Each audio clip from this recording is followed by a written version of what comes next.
big headliner this upcoming week, featuring the return of both Pitbull Cruz and Lamont Roach. Lamont Roach has a lot of momentum, specifically because of his performance against Gervonta Davis. So people are kind of wondering, how good is this guy? If I'm gonna be honest, I don't think he has that type of skill in him. I think it's going to be a closer fight. Pitbull Cruz does bring in a lot of pressure, a lot of aggression, and does have that knockout power, but he is susceptible to being outboxed. Now, going down to the co-main event, we finally have a unification at the middleweight division featuring Janibek taking on Lara. Yeah, should we just go ahead and give our predictions? Because ain't no way Janibek is going to lose to a 42-year-old man. You know, he's got to get the stoppage, got to do something entertaining, make the fans fall in love with you. And then when the momentum is riding high with you, he's been asking for that Terrence Crawford fight. This is something that'll give him more leverage.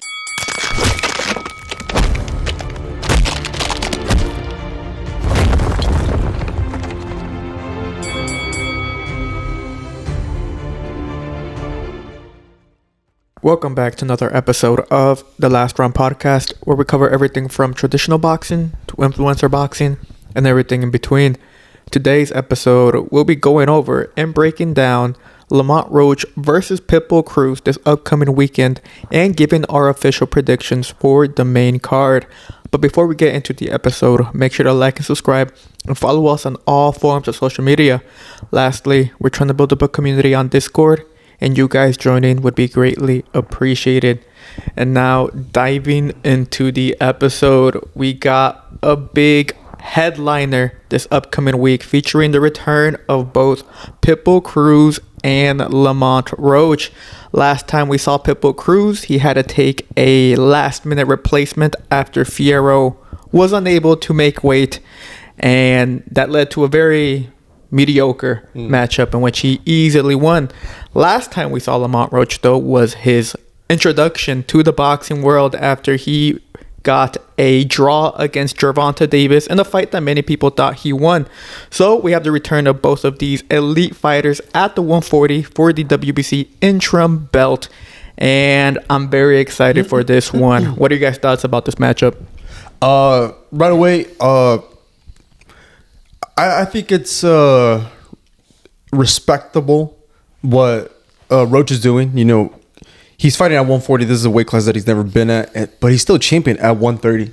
So, and then his fight before this one was against Gervonta Davis at 135. So, you know, earlier in the when this fight first was announced, I was kind of more towards Cruz, but you know, now that we are basically, you know, here during fight week, you know, Lamont Roach has been looking pretty good. I mean, they're going for the interim belt, for the WBC interim belt, which is what Cruz is holding. And the WBC likes to weigh in their fighters a month prior.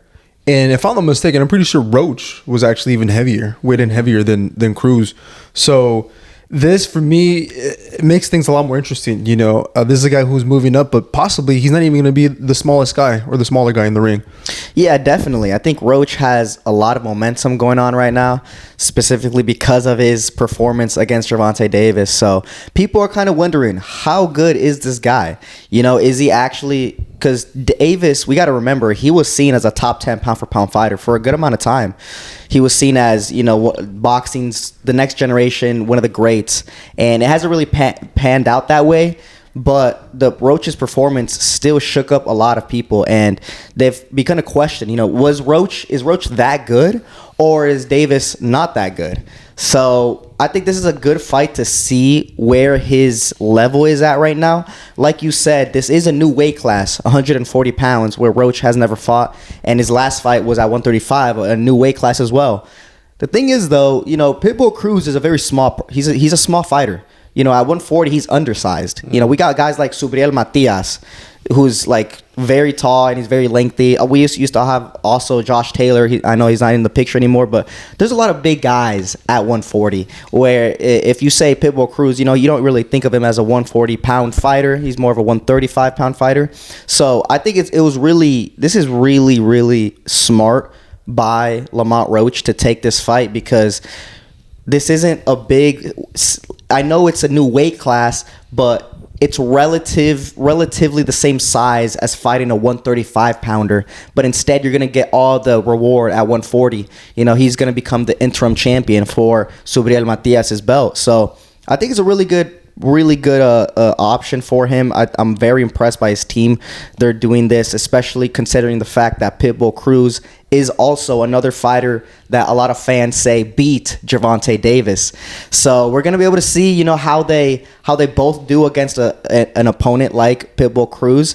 And I'm sure after this fight, no matter what happens, there's gonna be similarities drawn between the two. Yeah, this is a big fight for both fighters. I mean, like you mentioned right now, Lamont Roach has a lot of momentum his way. He was chasing for the rematch against Tank. Didn't happen. Tank went a different route with the Jake Paul. But now look at where that fight is at. So Lamont Roach definitely is... There's a lot of questions still around him. The performance he had against Tank, though, earlier in the year was definitely impressive. I thought he pulled it off after I rewatched it. So it should be good for him. Pitbull Cruz, of course, has had a lot of critique in recent fights, especially so when it came to the fight against El Rayo Valenzuela, in which he simply got outboxed, and that seems to be his kryptonite. I mean, once he fought Tank in that fight back a couple years ago, once Tank started boxing him, I had Tank winning the fight, same with El Rayo.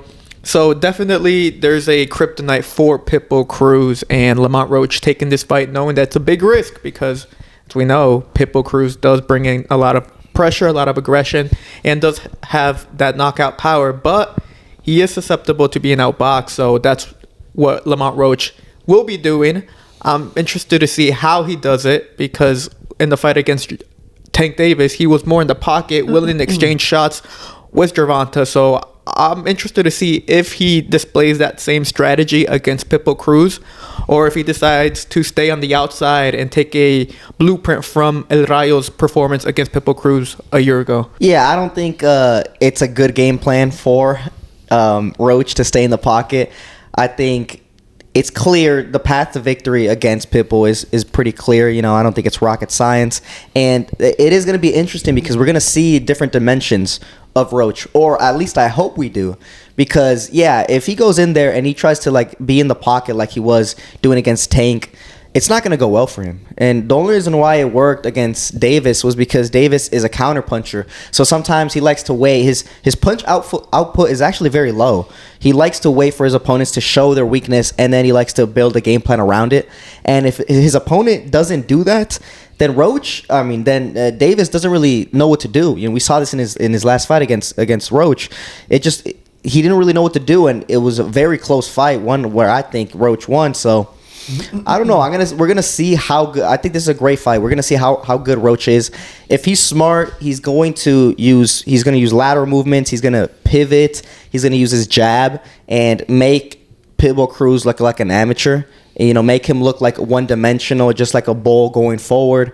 And if he can do that, then I think it's gonna be a very easy fight. But if I'm gonna be honest, I don't think he has that type of skill in him. I think it's going to be a closer fight. You don't think he has the skill? What do you mean by that? You don't think he can, or you don't think he has the stamina to outbox Cruz for all 12 rounds? Not the stamina. I think he has good stamina. I just don't think he has the style for it. I don't think he's a natural. I think he prefers to be in the pocket more and use like little. So I think he's gonna try to implement the same strategy that he did against Tank Davis, where he's gonna try to be in the pocket, but he's gonna try to be smart, obviously, calculated. He's going to try to make. He's gonna utilize the Philly shell. I know he used that a lot against Tank, where Tank is gonna maybe load up. He loaded up with like a left hand. Roach rolled with it and then came back and countered. I think he's going to try to do the same thing with Pitbull Cruz, where he's going to try to be in the pocket a little closer, try to use his guard and waist movement to try to make Pitbull miss and then try to counter. But it's dangerous because Pitbull, he throws a lot more punches than Gervonta Davis. So it's not going to be the same fight. Davis was throwing maybe 2 or 3 shots, whereas Cruz throws 5 to 6 to 7. So I don't know. I mean, I could be wrong, but that's what I feel like Roach's game plan is going to be. I don't think he's going to deviate a lot from the game plan that he put against Gervonta Davis.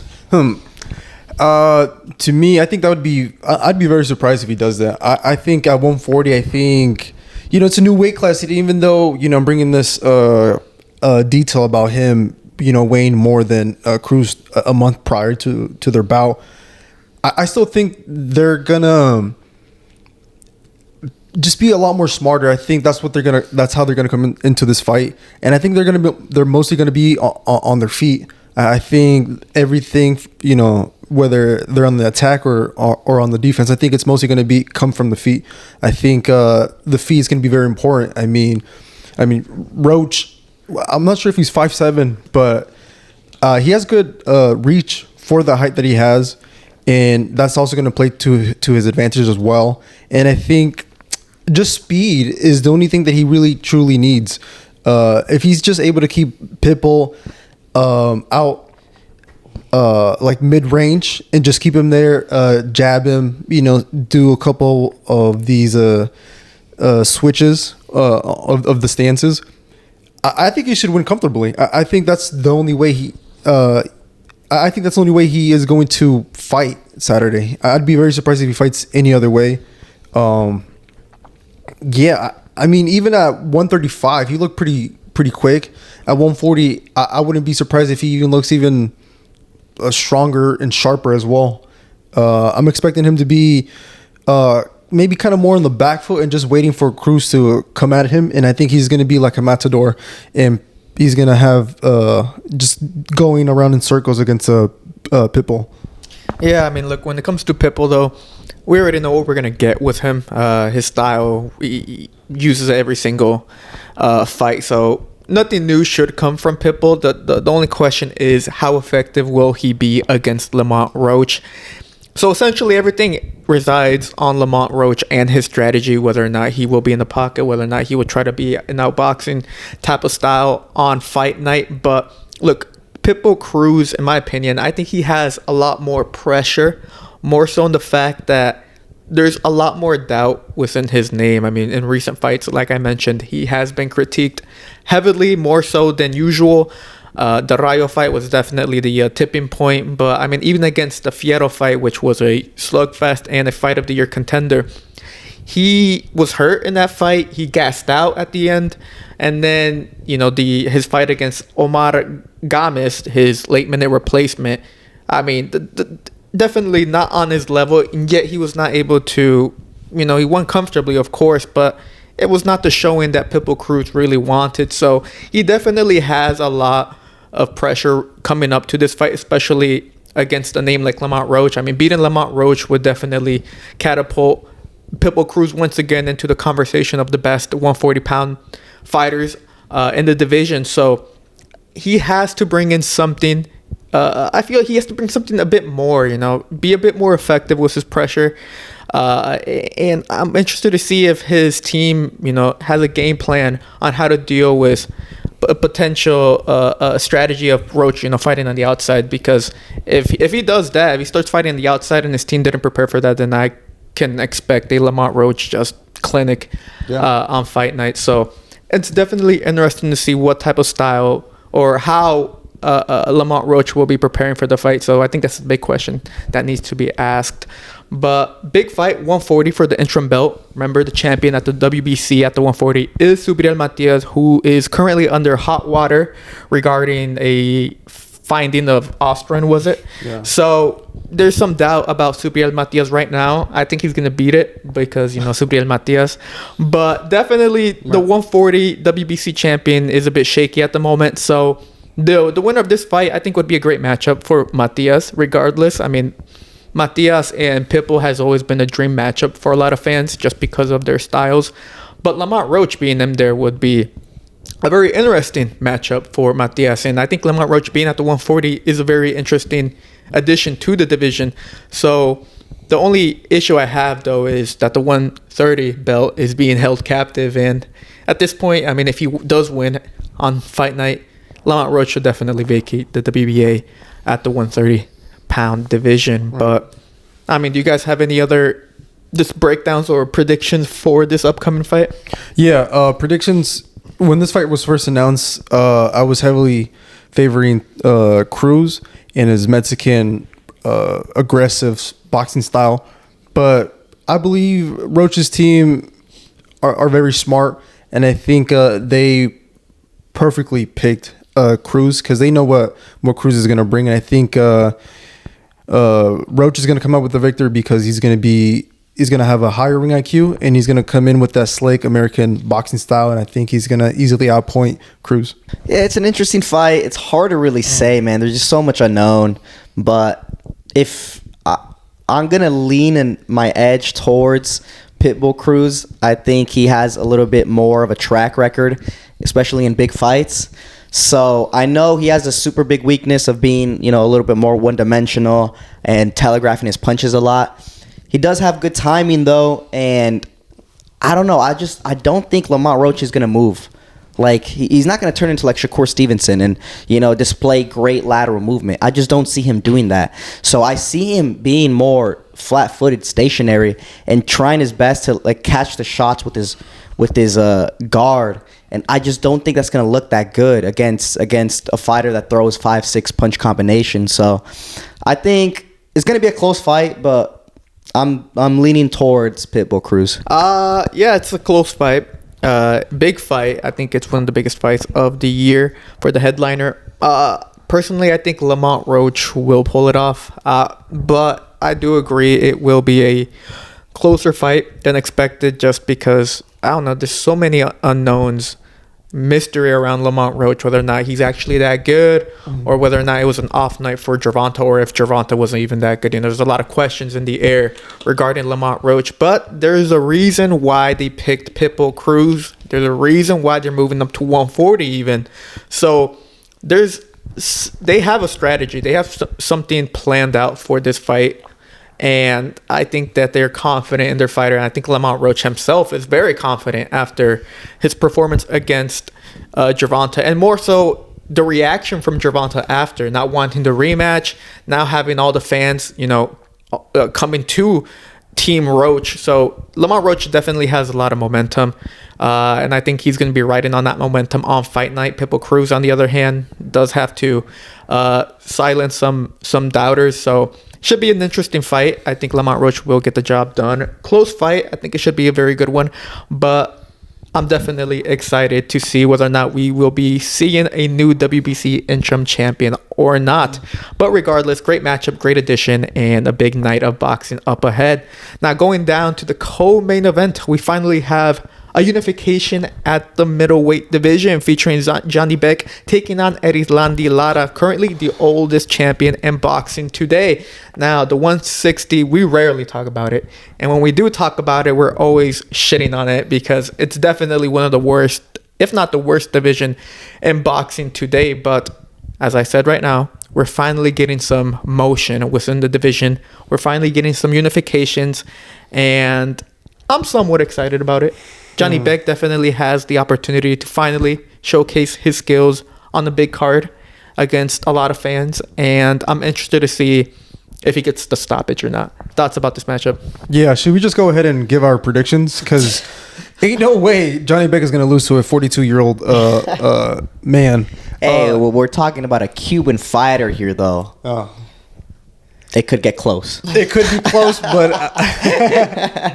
we like to talk about how Cubans, they seem to have their prime years past 40, but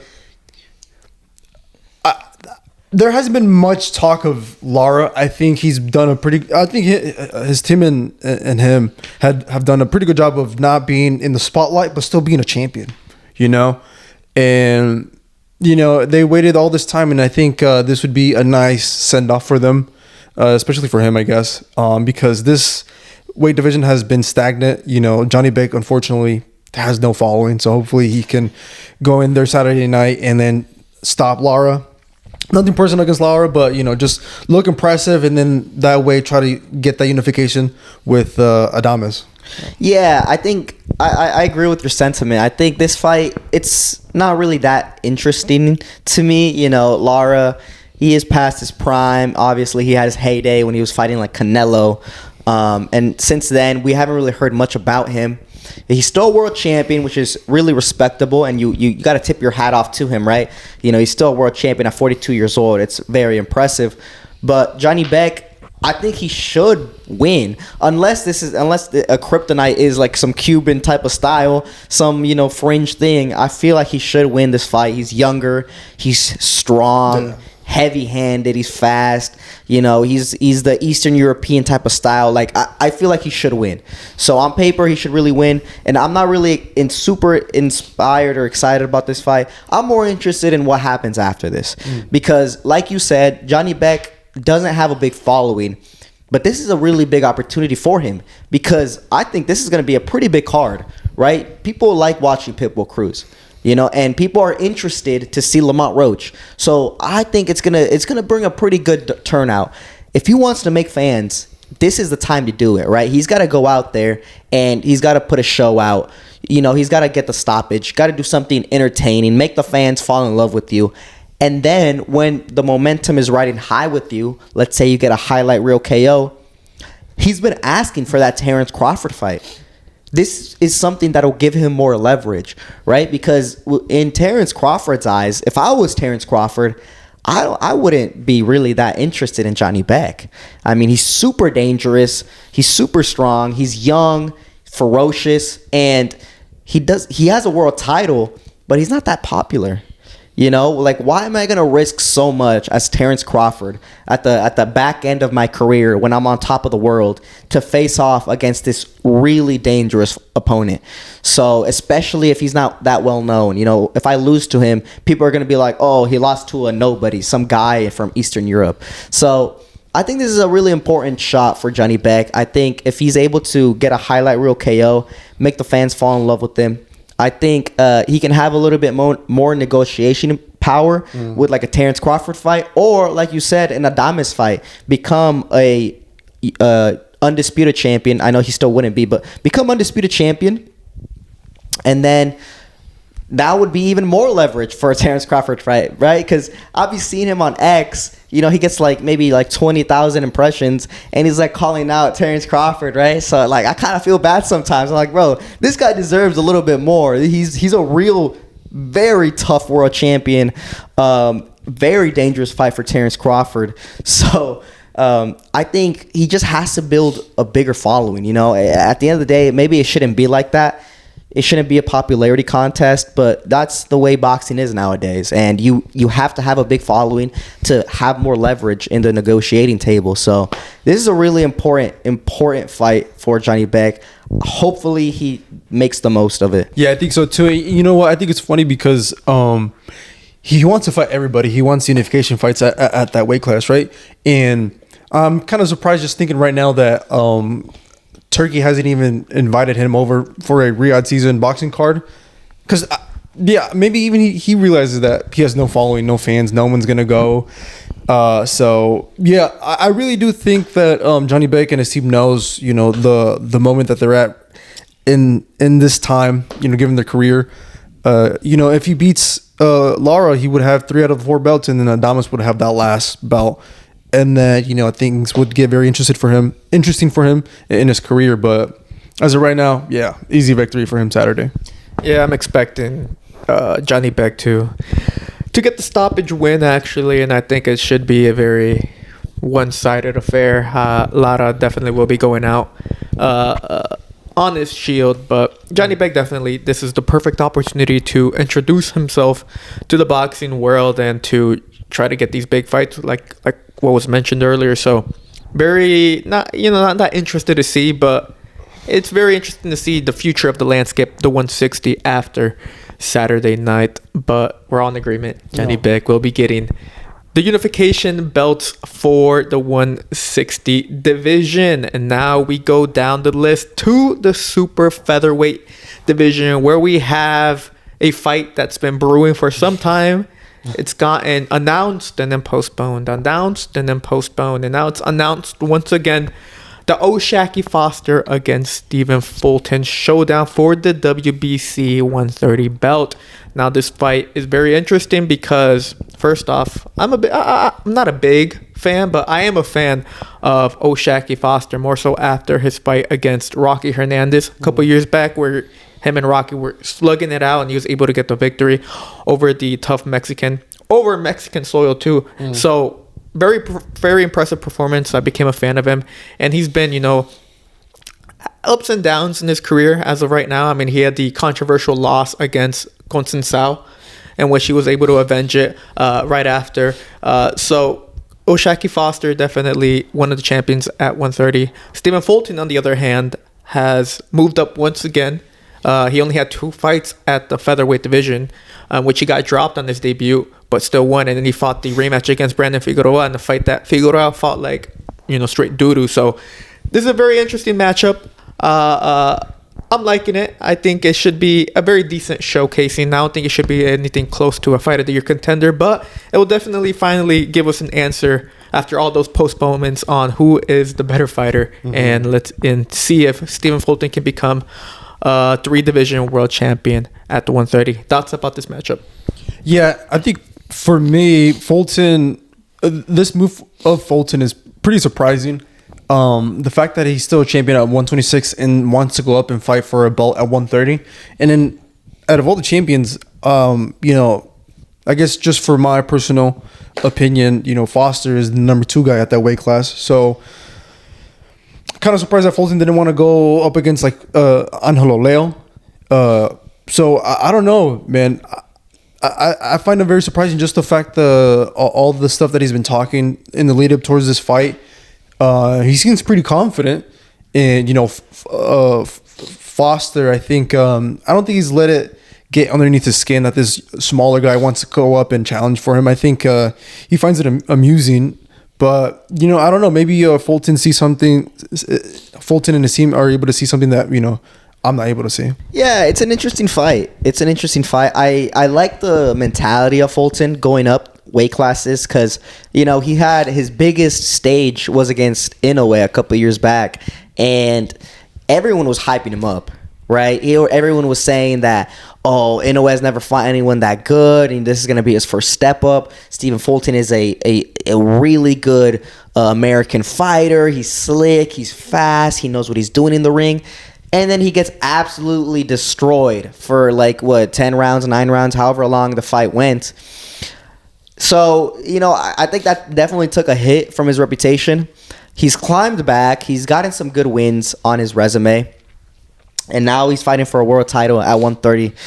It's an interesting career path for him. I like the mentality, but it's going to be a tough fight, man. Because O'Shaquie Foster, listen, that boy has a good amount of title defenses. He knows what he's doing. He took a loss and then he came back and avenged it. This is a very strong mentality fighter. Not to mention, he does have great skills. I think the best thing that he has is his speed. I think he's a very quick fighter, very fast, and I think he has a lot of ring IQ. He knows what he's doing in the ring. So I don't know. I mean, I think it's a lot to take in for Stephen Fulton as his first fight. It's going to be interesting to see what he sees, because like you said, maybe he has a game plan for O'Shaquie Foster. Both of them have been, pursuing this fight for a very long time, whereas other people might have just been like, all right, I'm fighting somebody else. It's too hard. We can't even make this fight happen. I'm fighting somebody else. So, and if I remember correctly, O'Shaquie Foster said he took a pay cut to make this fight on this card, if I remember correctly. So both of these guys want this fight, man, and it's going to be an interesting fight. I'll say it right now, I'm leaning towards O'Shaquie Foster, though. I think he's just more proven. I think his resume, he's been fighting, he's been in tough fights. He knows what to do to win, and that's his weight class. This isn't Fulton's weight class, so I don't know. I think it's going to be very hard for him, and I think he's going to struggle with the speed of O'Shaquie Foster. He's going to find it to be really hard to time him or to even land a punch on him. I think for me, for my prediction, I'm leaning towards Foster. I think at 130, at 130 he's going to remain champion, and I think given his height and his body frame, I think he has the chance of becoming a world champion at 135 easily. And so I think at 130, I don't think he should have any. I don't want to say any problem with Fulton, but I think he should come out victorious Saturday. I think, the height, the speed, and he does pack a punch. He did stop that Rocky Hernandez dude, and that dude could take a punch. You know what I'm saying? So, Foster can crack, and he's got kind of a weird, awkward style. So that also, benefits him in the long run. So, I'm leaning towards Foster. Yeah, it's cool to see first off about the division. We're getting some movement at the super featherweight because we also got unification with Navarrete and Sugar Nunez. So that's a good fight for early next year. So we're getting some unifications there. We got O'Shaquie Foster defending his belt. We could maybe see a switch on, a change up in champions at the WBC. The only issue would be the WBA, which would be Lamont Roach, which he hasn't defended it or anything for quite some time now. So we'll see what the WBA does about that. But I mean, good little motion going on in the division. Finally getting some movement going on there. But yeah, I agree that O'Shaquie Foster, I'm leaning more towards him to take the victory on Saturday night. I just think he's just the heavier guy, the bigger guy. He's fought at 130 for like majority of his career. He's been there for a while now. He's champion. Stephen Fulton, 2 fights at featherweight, deciding to move up to 130. So big change up for him.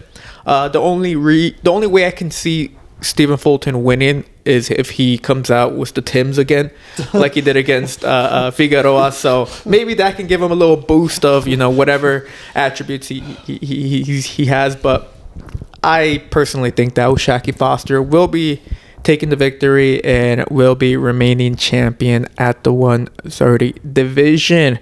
So I think we're all in agreement that O'Shaquie Foster will be winning on Saturday night.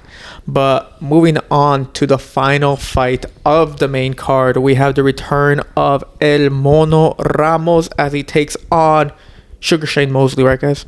Yeah. Nah, I'm just kidding. Shane Mosley Jr. This upcoming Saturday at the 160 division. El Mono Ramos has fought at the middleweight division. A couple fights in between the 160 and 154. So it's interesting to see him going back up to 160 and fighting there. But look, El Mono Ramos, I consider him a top 10 fighter at the 154. So I don't know what their plan is, whether or not to stay at the 154 or maybe jump up to 160, because this is now his second fight at 160. So interesting to see. Shane Mosley, on the other hand, I mean, I don't really keep up with him that much. I'm not really too knowledgeable about him. But if anything, El Mono Ramos should have the momentum. He has the name. He has a lot more to lose. So what are you guys' thoughts about this matchup? Yeah, battle of the juniors, right? Yeah, they're going for the WBC interim belt. That's the belt that Carlos Adames currently holds. So interesting to see that. And I think maybe, just to, go off base of what you said, what Ramos' team is doing. I think maybe they're going up to 160, maybe because Ramos has been at 154 for a while now. Maybe they don't see a chance of him becoming a world champion. And if I'm not mistaken, is he with Golden Boy or is he with somebody else? Ramos Jr. I mean, he fights on PBC strictly. Oh, okay. Shane Jr. mostly Jr. fights on with Golden Boy. Oh, okay. Yeah. So he's done a pretty good job. He's pretty good fighter. Top contender, whether it's at 154 or 160. I think he has the really nice skills. But at 160, 154, there's a lot of killers. 160, that's basically Janibek's division. I'm not really sure how he matches up against Janibek. I don't know if I could give him a chance against Janibek. At 154, there's a few champions. Maybe he could fight Zayas if Zayas, is able to beat Abaus. I think that's his name, German dude. But Barao.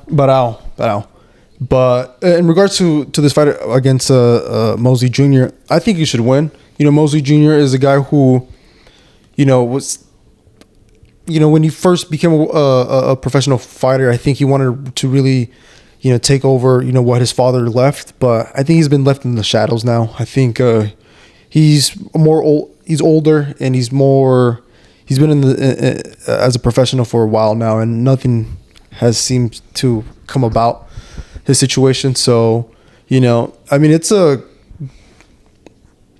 I think this might be like a big card for him. So I'm expecting him to just be happy for the opportunity. Yeah, he's kind of struggled in his career, right? I think he has a couple losses. So, it hasn't really panned out that well for him. He hasn't really done anything spectacular. He like you said, he kind of fell into the shadows. I haven't heard about him for a very long time. Now he's back, and listen, man, I mean, he's in a good spot, right? He's fighting for the interim, so I mean, it's a pretty good spot to be in right now, right? So, but it's a tough fight, man. El Mono Ramos, like, I feel like we know a lot about this guy, but I don't think like the mainstream really knows that much about him. I don't think he has a big following either.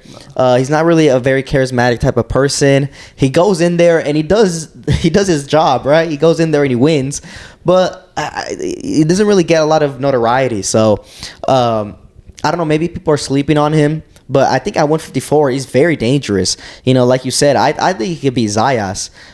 So he's definitely like world champion material. He can be at the top of divisions. So I think it's actually a smart play, him going up to 160. Because, at 154, there's so much moving parts. Like, it's kind of hard to predict exactly what's going to happen. Whereas at 160... bro, like nothing's really happening, right? Like nothing's happening. And he wins this fight. Excuse me. He wins this fight. He's gonna be the interim champion for a world title already.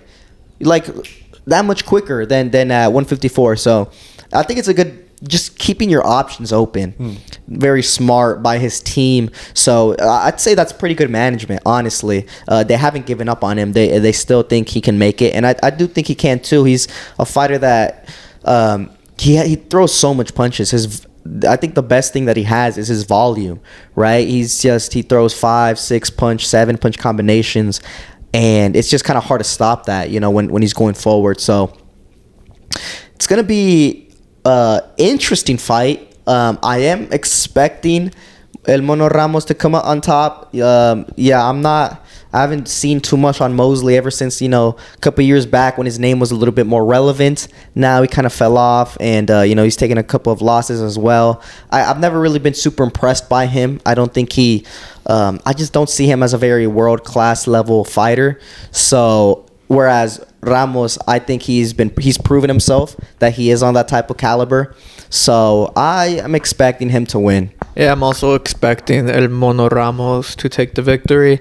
By the way, I don't see anything regarding if it's interim or not for the belt, but they are both. Ramos is ranked number 5 and Mosley Jr. is ranked number 6. So they are definitely within the top 10, and this probably pushes them up even more towards the top of the rankings of the WBC. But regardless of that, yeah, I mean, El Mono Ramos, definitely, I mean, ever since his controversial loss against Hammer Time Lubin a couple years back, he's, rebuilt himself, getting those wins, good volume, great shot selection, and overall very solid, well-rounded fighter as well. I actually, would favor him over Zayas if they were to match him up. But yeah, it's interesting to see him go up to 160. I would rather see him at 154. He's a great addition to the already stacked 154 roster. But, his team maybe thinks that he has a better shot at becoming champion at 160. If Janibek is the champion, I think it's a very hard earning. But regardless, I do think he will come out victorious on Saturday night, and I think we're all in agreement that Mono Ramos should get the victory over Shane Mosley this upcoming weekend. But overall, we have a very solid card, a very big headliner, and it's one that I'm very excited for, mostly so because we didn't really get much big boxing this weekend. Except for the return of Ben Whittaker, man. That boy, 175, you either love him or hate him, but you always see those clips from like casual fighting fan pages on Instagram or even Twitter. They always show his the way he be finessing his opponents, the way he be mocking them. Ben Whittaker returned this past weekend and got the very highlight reel first round KO, devastating fashion. I mean, that clip blew up. I mean, I saw it everywhere on X. So Ben Whittaker once again returns, and he's able to get that highlight reel KO against Benjamin Gavassi, a man who was 19-1. So not under Eddie Hearn. Eddie Hearn yapped for like 3 whole minutes after the fight, talking about Ben Whittaker Big fights for him, perhaps. I mean, I think he's ready for a big step up because these 2 fights he's had recently have been very low tier for him. So definitely we should see some movement for the 175. Was Ben Whittaker once again at the spotlight? Thoughts about him? Yeah. Oh, before I even give my thoughts on the fight, I just want to kind of say something to the public. The fact that, I've been seeing online the fact that they're comparing Ben Whittaker to Prince Nasi Hamed, while their styles are maybe similar in the fact that they're very unorthodox, but ain't no way you're gonna compare Ben Whittaker to Prince Nasi Hamed. Nasi Hamed is a guy who was so weird out of the UK and was able to drop guys with his hands behind his back. I don't think we've seen Ben Whittaker do it like that. Aside from that, he did what he needed to do. Congrats to Ben. But I'm curious to see where he goes from here. Eddie Hearn, did talk a lot, and I know that Ben Whittaker was signed under a different boxing promotion over there in the UK, and then he moved with Eddie Hearn Matchroom. So there was a little bit of drama with that. I know both of those, Eddie Hearn and the ex promoter, had their thoughts and stuff like that. So I'm interested to see where Eddie Hearn and Whittaker go from here. Well, I mean, this was his best. That's the best debut under Matchroom, right? He couldn't have asked for anything better. He went in there, and in the first round, he got a highlight reel KO. I mean, his hype is back, right? Ben Whittaker, we've known about him for a while. And the thing is, this is what we're talking about a little bit before about like popularity contests. This guy has like what, 10, 11 fights? He's super young. He's super young, and people are already trying to match him up against David Benavidez. Well, I mean, I wouldn't say he's that young. I'm pretty sure he's like 28. Oh, okay. I meant more young in his career, like 10 fights in. That's nothing. That's literally nothing. He hasn't been proven at all. And he had a little bit of a setback in, like, I don't know if it was his last fight 2 fights ago, where it ended in no contest because they were grabbing onto each other, him and his opponent, and they like fell over into outside, and then he like messed up his knee or something. I don't know what it was, but basically it was a whole mess, right? A whole mess. And in that fight, Whittaker actually was losing. He was not doing that good. He was getting so people were saying he was getting exposed. So he's had setbacks already in his career, and this is exactly what he needed, man. He needed something loud and you could just point to. Like, he just knocked this guy out clean, and this guy has a good record, 19-1.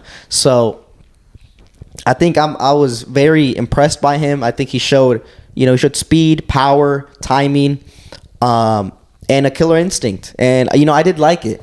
So I am very happy to see him. I think he's a good addition to boxing, right? He's fun. I know a lot of people hate on him because of the antics that he does in the ring, but I mean, I don't know. I feel like sometimes these guys are a little too like to the textbook or something. They're like, let the fighters have some fun, right? If it works for him, who's to say that he's doing it wrong? So I know he does a lot of antics in the ring, but I think it's fun. It goes viral. He brings a lot of eyes to the sport. That being said, I definitely do think he still has a lot of work to do. I know he's shown a lot of potential, but it's still early in his career, and he has to prove himself before we just throw him out into the lions, right? So I think this is a good win.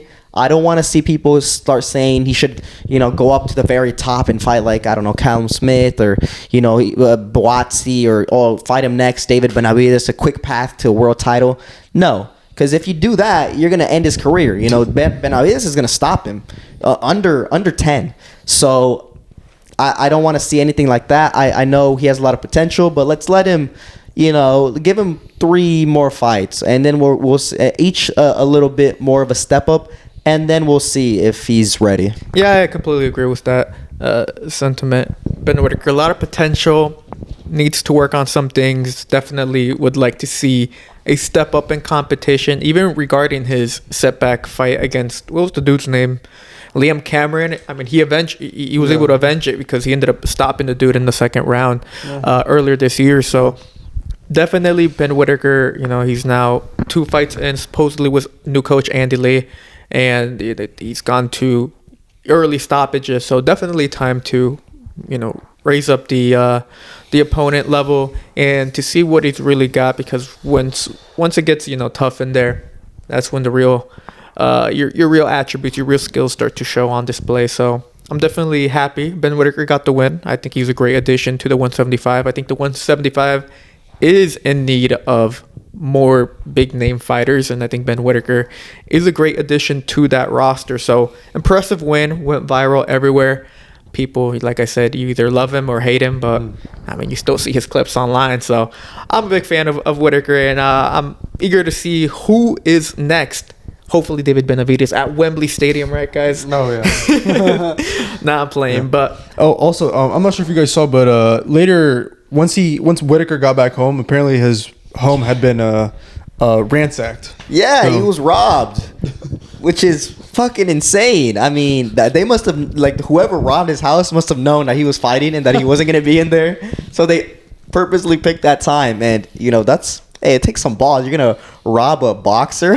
Like, I don't know, man. So it's kind of crazy to see. I don't see any reason why it should be, like, fake or anything. So I think it's true. I mean, I just don't think it's just a crazy turn of events. You get a highlight reel KO, and then you go home and come to find out that someone broke into your house. It's, I don't know how I would feel.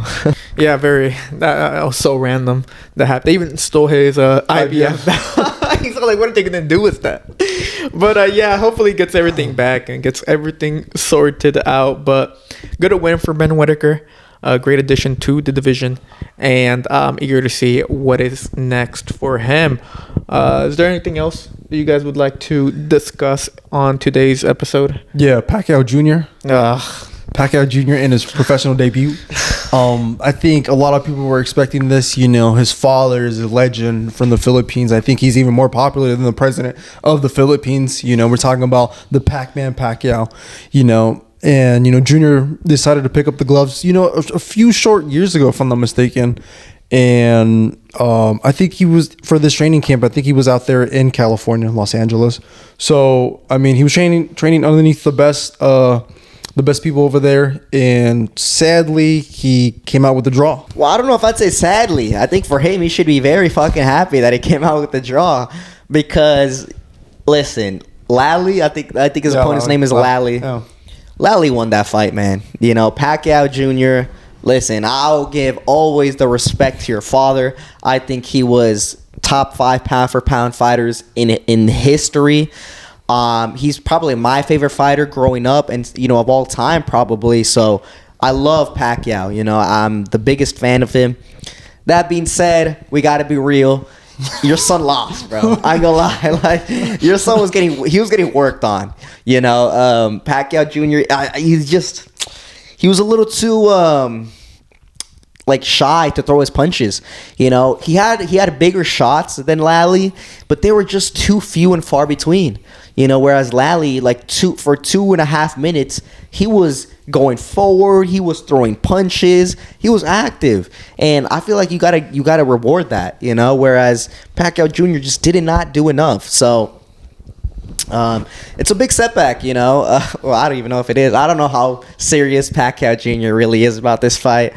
But I think it goes without saying, and we've seen this example time and time again, that we have iconic, legendary boxer as the father, and then the son, he never really lives up to it, And I think this is going to be the same thing, man. Pacquiao Jr., if he wants to live out this dream of becoming a boxer, I think he can, because he has the backing of his father, and his father can get him the best coaches and everything like that, best nutritionists, and maybe pick out the right opponent and stuff like this. But this is just going to be it's not going to be anything insane, right? He's not going to rise to the top of the 135 division or anything like that. So it's going to be fun to watch. We get to see Pacquiao on the big screen a couple more times with his wife being all worried.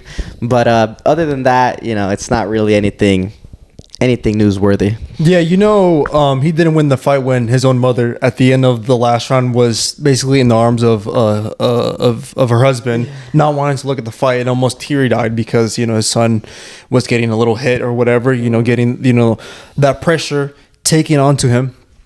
I think if Pacquiao Jr. is serious about his professional boxing career, I think he needs to go live for a year in the Philippines, out there in the slums, and really develop it and get that hunger for to become a world champion. Because I think just like what you said, a lot of these fighters have kids who want to become and do become boxers, but then it's that one factor, they don't have that same hunger as their father did. It's true, man. There is some truth into it, and I think there's an old saying. I feel like Lennox Lewis, I believe, said it, but like boxing is a poor man's sport, right? Like, when you're rich, I mean, what the fuck are you gonna be doing, waking up at 5 in the morning to go run, right? It takes a certain type of upbringing, certain type of mindset, and Pacquiao's background, I mean, that's insane, man. He was living like in cardboard boxes, outside, and homeless. Sometimes they didn't even have enough food to eat for a whole day. Like, see, that's real hunger right there. That's gonna motivate you to want to pursue this and be like, I gotta make it in boxing, or else I got nothing else. Whereas Pacquiao Jr., it's not a diss against him. But it's like, when your father is one of the most iconic, legendary boxers of all time, are you really going to want to motivate that much? You have everything you wanted in your life. So, that's just what it is, man. Boxing is, it's for people that don't have any other way out. And it seems like when you do, then you can't really live up to your full potential. So, we're going to see Pacquiao. I'm sure we're going to see him back in the ring next year. I'd be surprised if this is his last fight, but I don't know. It's just gonna be fun to see. It's gonna be just I'll tune in and see if he wins or he doesn't win. Yeah, it was very, very fun to see Pacquiao, the father, there, but instead of being in the ring, he was ringside, just being all nonchalant looking. So very interesting to see where Pacquiao Jr. goes from this. Definitely not the outcome that he wanted, and definitely not the performance that he wanted, but it's the one he got, and we'll see what he decides to do in the future. I'm sure we'll get him another fight later, or sooner rather than later. So, interesting fight. Many people thought he was gifted the draw based on the fight. Yeah, probably was. But we'll see what they decide to do, and we'll see if he's able to build off from this controversial majority draw. But I think we covered everything. Well, actually, even before we even end the episode, I believe we have someone that actually, going back to the opponent, Lally out of Chicago, Illinois, put up a pretty good performance, given the fact that he's basically a nobody, basically the B-side, and he was basically brought there so that Pacquiao Jr. can get an easy victory. It was also his pro debut too. No. Yeah. So, I mean, things were, evened out, but he was expected to lose, but he actually put up a decent performance. But I believe Pablo has other ideas or whatever. I think you knew him very well.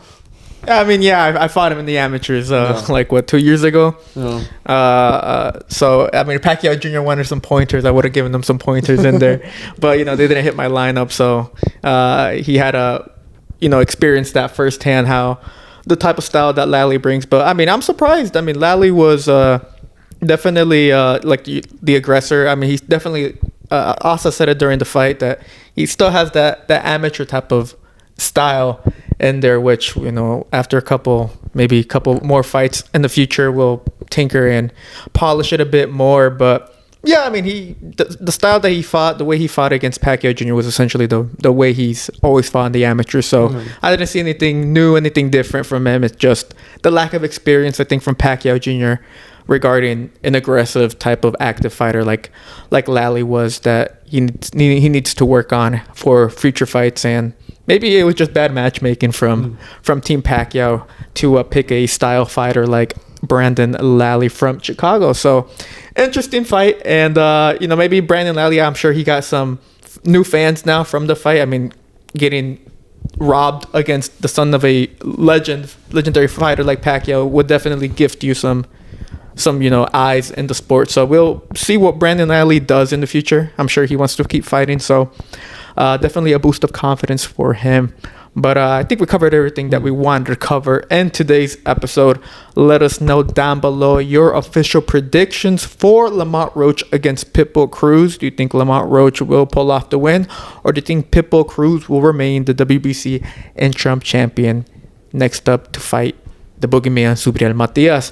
Also, let us know your thoughts about Ben Whittaker and about Pacquiao Jr., man. Do you guys think that he should fight on Misfits? Do you think he loses against Dean the Great? Let us know your thoughts in the comment section below. Also, don't forget to like and subscribe and follow us on all forms of social media. We're on X, Instagram, and TikTok. Lastly, we're trying to build up a community on Discord, and you guys joining would be greatly appreciated. The link is in the description down below. But this was Pablo, and I'm with Rudo and Asa, and this was the Last Round Podcast. Thank you for watching.